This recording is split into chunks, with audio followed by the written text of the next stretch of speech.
Alors aujourd'hui, on va enquêter sur le thème des chercheurs de vérité, la quête de vérité. Il y a aujourd'hui, surtout avec les réseaux sociaux, YouTube, tout ça, il y a énormément d'informations sur toutes sortes de sujets par rapport à finalement la réalité de la compréhension de notre monde. Si on prend par exemple les pyramides, on va avoir des hypothèses. euh, Elles sont très récentes et d'autres qui vont être à l'opposé très anciennes. Donc j'aimerais qu'on aille explorer ce sujet-là pour comprendre comment toutes ces réalités coexistent.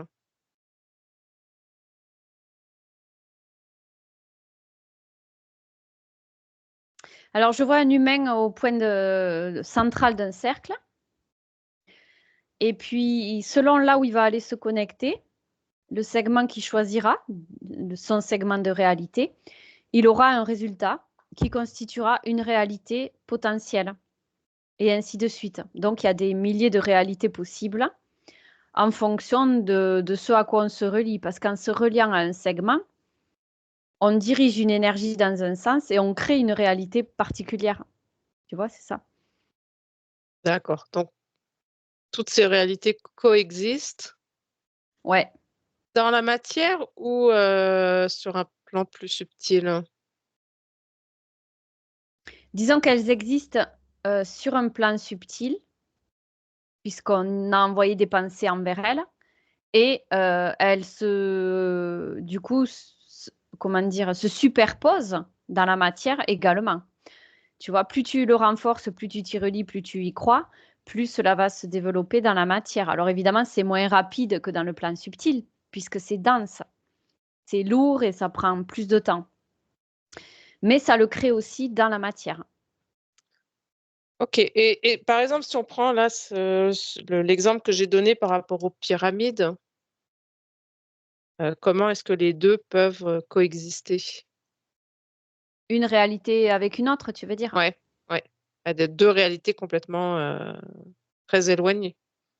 Eh ben, ce qui leur permet leur réalisation dans la matière, c'est la grosseur de l'égrégore qui est constituée par toutes les personnes qui se relient à la réalité en question, en fait. Ok. Voilà. Et c'est ça qui va constituer la matérialisation. Plus il y aura d'énergie dans l'égrégore qui vont se relier, qui vont le faire grossir et grandir, plus ça prendra forme rapidement dans la réalité, plus ce sera évident, en fait.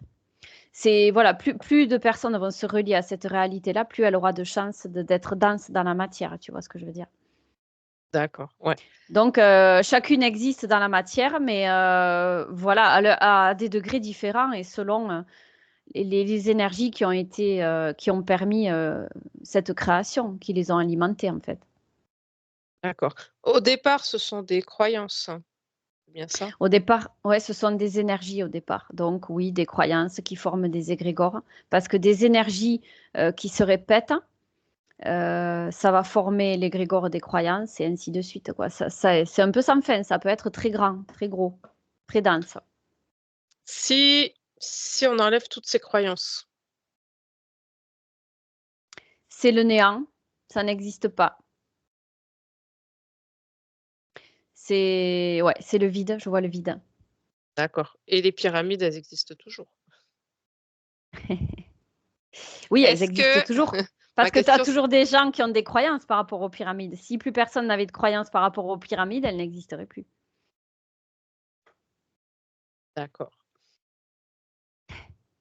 Et oui, une fois que ça existe dans la 3D, après, Ouais, là, elles en existent dans la fait, 3D, là. c'est oui, bien sûr, bah, parce que c'est le résultat de ce qui se passe sur le plan subtil. Ici, c'est le copier-coller de ce qui se passe au niveau des pensées, des énergies, de ce qui se passe sur un plan subtil.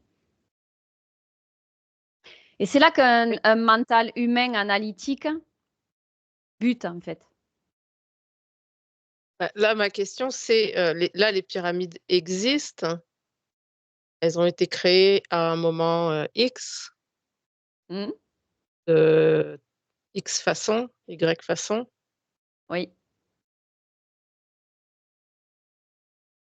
Tous les égrégores. toutes les croyances, diffèrent de la façon dont ça a été fait, à quel moment.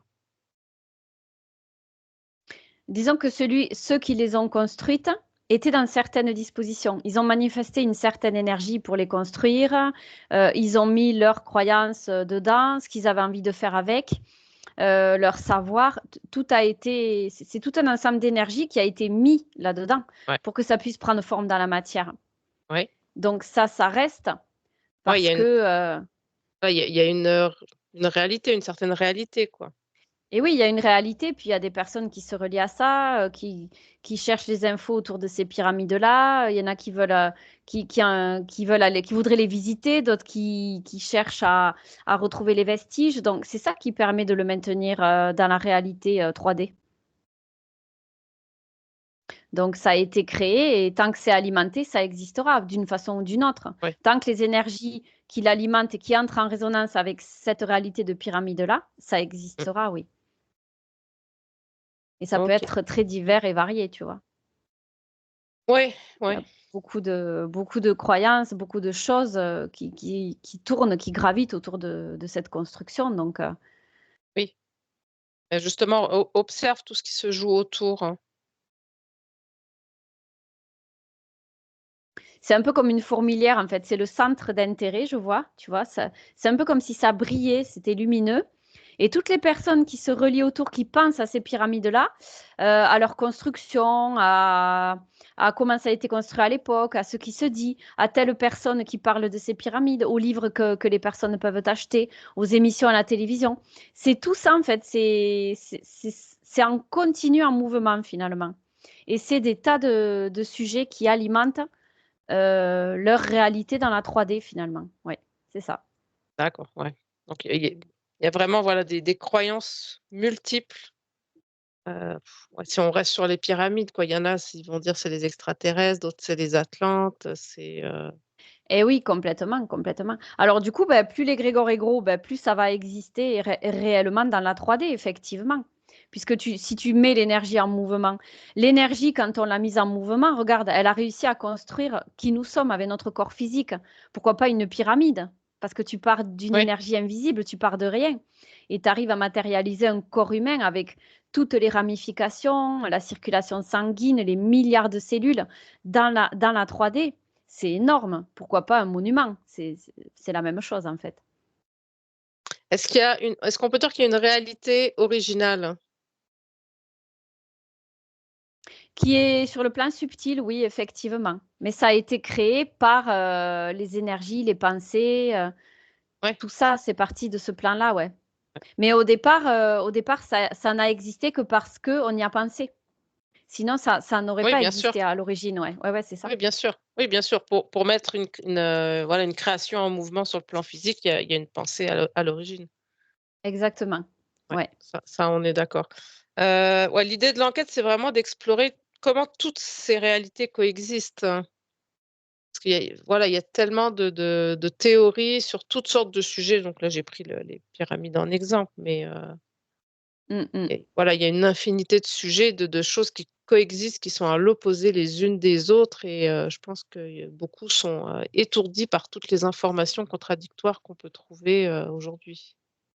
Ouais, bah, si tu veux, je peux te le résumer. J'ai un petit schéma, une analogie à faire là. Vas-y. C'est encore une fois à part une métaphore. C'est un peu comme si, tu vois, le mot qui m'est venu, c'est autisme. Un peu comme l'autisme où chacun est connecté à sa réalité, à son monde et ne voit pas la réalité de l'autre. Tu vois, c'est un peu ça qui me vient. Et du coup, ceux qui croient à une certaine réalité par rapport aux pyramides vont voir ce monde holographique, ça va constituer leur Mmh. monde. D'autres qui ne sont pas reliés à cette énergie-là, c'est un peu comme les entrées en fréquence, hein, la loi de l'attraction. Ils vont pas être attirés vers ça puisque ça correspond pas à leurs croyances. Donc, ça va se superposer un peu plus haut à cette première réalité et ainsi de suite. Et la personne B ne va pas voir la réalité de la personne A et la personne A ne va pas forcément voir la réalité de la personne B non plus. Et tu vois, ça va être source de conflit parce que l'une va affirmer qu'elle voit ça, que ça existe, et l'autre va affirmer qu'elle ne le voit pas et que c'est sa réalité qui prime. Donc, c'est source de conflit, de division, de dualité. Et c'est justement là qu'il est important que l'on comprenne que la réalité 3D est le reflet de la réalité holographique, de notre propre réalité. Chacun a son reflet 3D de ce qu'il représente sur le plan subtil. Et ça éviterait beaucoup de conflits, de confrontations d'ego, d'incompréhension. Moi, j'ai raison, toi, tu as tort. Ce que tu dis, c'est n'importe quoi. Moi, je vois ça. Et voilà. Et si la masse se relie à la croyance numéro 1 de pyramide, par exemple, et si toi, tu te relis à la croyance numéro 2, mais que tu es en minorité, ben, tu vas passer pour un fou, quoi. Et c'est comme ça que dans le monde, il y a autant de conflits, en fait. Ouais. Oui. Comment se positionner d'abord au mieux pour ne pas être justement dans ces Et ces conflits conflits. et Rester aligné à son ressenti, à ce qui résonne pour nous, en fait. Si on se sent bien en pensant à la pyramide numéro 2 plutôt que la 1, ben on ne va pas se contraindre à aller dans la masse pour faire comme tout le monde. Une masse qui est inconsciente, d'ailleurs, la plupart du temps, la masse, c'est le reflet de l'inconscience humaine, finalement. C'est-à-dire qu'elle ne sait pas qui elle est, cette humanité, elle ne sait pas à quel point elle est puissante et à quel point elle peut créer dans la matière. Donc, c'est le reflet de l'inconscience de qui nous sommes finalement, cette masse-là. C'est pour ça qu'il est jamais très bon de suivre la masse, parce qu'elle ne sait pas réellement qui elle est et le pouvoir qu'elle a. Donc, le but, c'est de rester aligné à son truc. Et puis, si tu es en minorité, tu rentres pas dans le débat, tu restes dans le silence et tu suis ton truc, tu suis ce que tu as envie de suivre toi. Et tu doutes pas de qui tu es, tu doutes pas du fait que de ne pas être dans cette masse, tu es comme un autiste, par exemple. L'autisme, c'est pas quelque chose de négatif. C'est être connecté à une autre réalité que celle de la masse. Ça ne veut pas dire qu'il y a un problème. On l'avait vu ça déjà. ouais. Donc, c'est vraiment rester aligné à ce qui résonne pour nous et pas entrer dans des débats quitte à... Je vois que vraiment le silence est d'or, tu vois, quand on dit ça, c'est... Tu restes discret, quoi. Tu restes discret dans ton truc et au moins tu ne seras pas embêté et tu poursuis ton chemin, en fait. Et des fois, rien que le fait d'illuminer le fait que tu aies confiance en tes ressentis, en ce que tu crois, il y a des gens qui vont te suivre, qui vont prendre l'exemple. Ouah, celui-là, il est bien, là. Comment il fait pour être comme ça? Et tu vois, ça va inspirer les autres et ils vont suivre à essayer de chercher sur le chemin leur propre vérité aussi, en fait, comme celui qui reste dans son ressenti, quoi. Je sais pas Très si c'est assez bien. clair. Oui, c'est clair, je pense que oui. Bon, Ah bah, merci beaucoup.